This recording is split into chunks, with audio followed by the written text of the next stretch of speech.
komunikasinya bagus. Artinya walaupun bermasalah barangnya, tapi dari Polaris bertanggung jawab. Kan nama saya Ade, saya usahanya di bidang kontraktor interior dan outdoor juga. Jadi kita berdiri sebagai benderanya Jesio Box. Jesio Box. Iya. Oke. Terus sehari-hari itu kegiatan usahanya apa? Misalnya kok nyari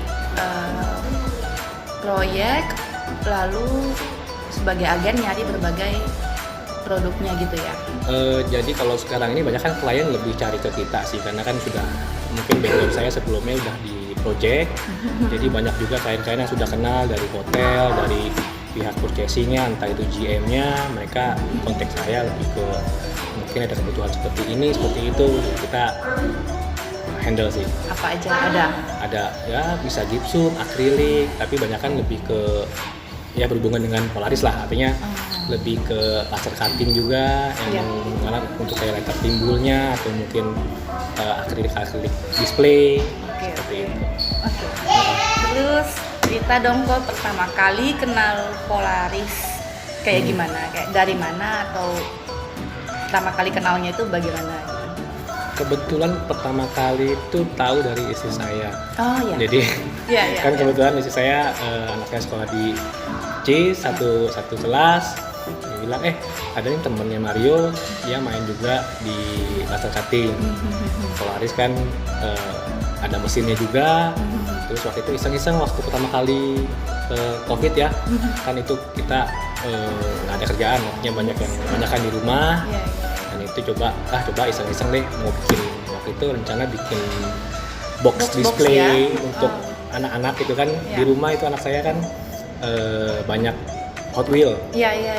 Dan berantakan terus di rumah tuh. Jadi coba deh iseng deh kita bikin display dari akrilik. Coba kita di Polaris bikin. Iya. Nah dari situ langsung datang ke Polaris.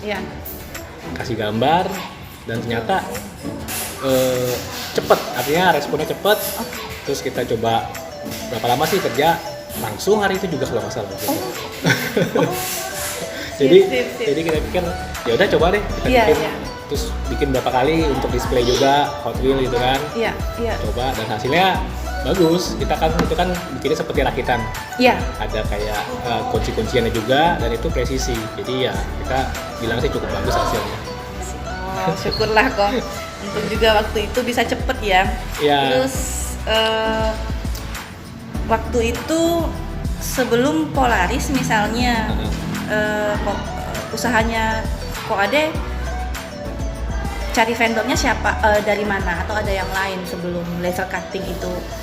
Kalau sebelum, jadi kan saya pindah di Bali itu kan masih ikut sama orang Jerman.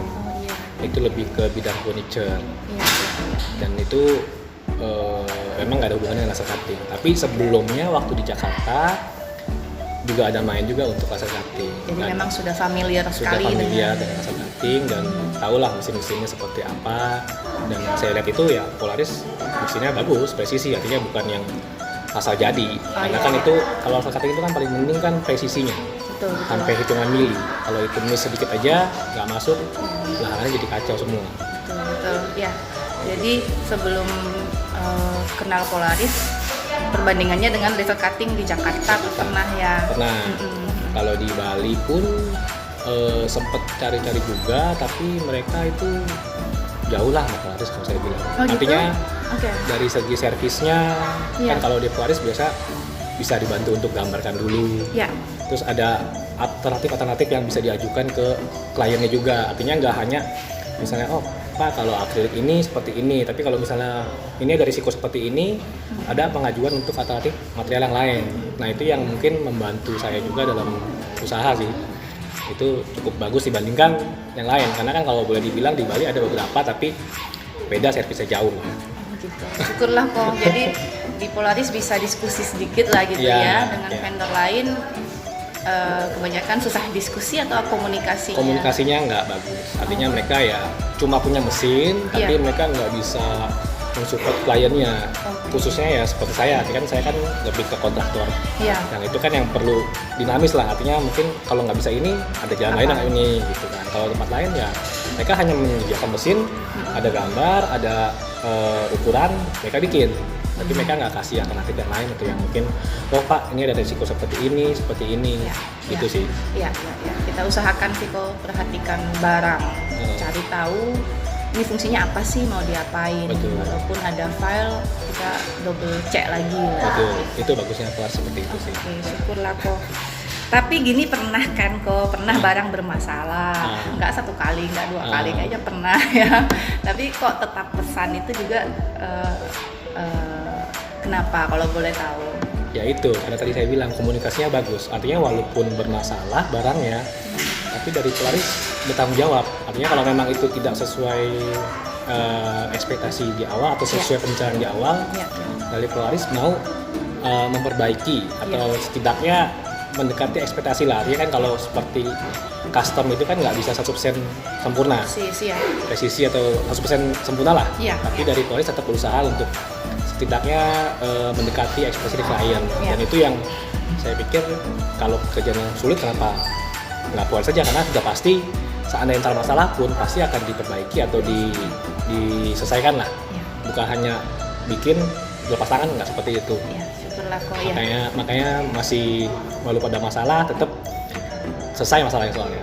Bukannya nggak selesai, tapi selesai masalahnya. Itu makanya saya tetap balik lagi ke Polaris. Kita pertahankan deh kok, semoga sama proyek-proyek selanjutnya juga ya ada masalah kita selesaikan. Makasih dan minta maaf ya kok salah yang dulu.